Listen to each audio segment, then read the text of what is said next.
Prime Minister Dr. Keith Rowley has called for an extension of the current state of emergency, emphasizing the need for additional time to tackle the root causes of the current crisis. Dr. Rowley moved the motion to extend the SOE in the House of Representatives on Monday. The SOE was declared in Trinidad and Tobago on December 30th, 2024 for a 15-day period, and the government is seeking to extend it for a period of 3 months. Mahalia Joseph Wharton has the details. Prime Minister Dr. Keith Rowley explained that the government and law enforcement agencies require more time to fully utilize the tools provided under the state of emergency, including enhanced support from the Defence Force. We need more time to have this intervention impact upon the circumstances which caused us to be here, which caused us to declare the emergency, which caused the President to be convinced that the time has come, the situation warrants it, and we are under a state of emergency, and that state of emergency and the powers that we have given to our officers should be maintained for a while longer. Dr. Rowley also emphasized the government's reluctance to impose a state of emergency despite increasing crime concerns. He acknowledged that while some advisers have recommended this measure, it is not a panacea for addressing the issue.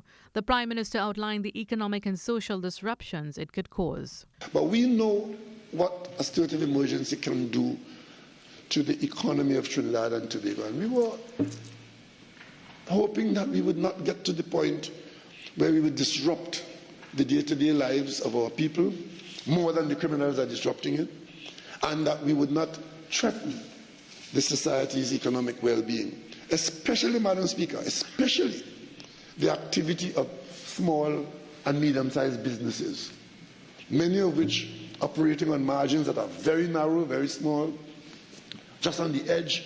The Prime Minister underscored that this period of intervention is crucial to creating a lasting impact on the circumstances that necessitated the declaration of the state of emergency.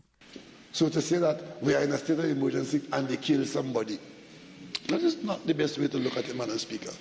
Is whether the runaway criminal effects have been checked in part, if not in whole. My colleague may enter the debate and give us some numbers to see whether in fact there has been any amelioration in the behavior of the violent few. And if there has been, then one can only assume that it has been as a result of the action that we have taken. Dr. Rowley highlighted the broader cost of crime on the nation, from the economic burden of legal proceedings to the emotional toll on families. Mahalia Joseph Wharton, TDT News. Contributing to the debate, opposition leader Kamla Persad-Bissessar said even with the state of emergency in place, crime continues.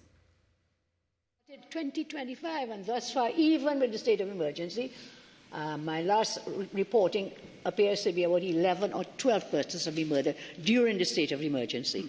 So the Prime Minister regales us with all these numbers and how bad the crime situation is.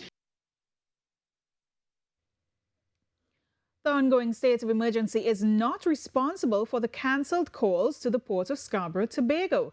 The Ministry of Tourism, Culture and the Arts refuted claims in a recent newspaper article which suggested that 2 cruise ships, the Norwegian Jade and the Costa Fortuna, have both cancelled their calls to Tobago, citing the SOE, which was announced by the government on December 30th, 2024.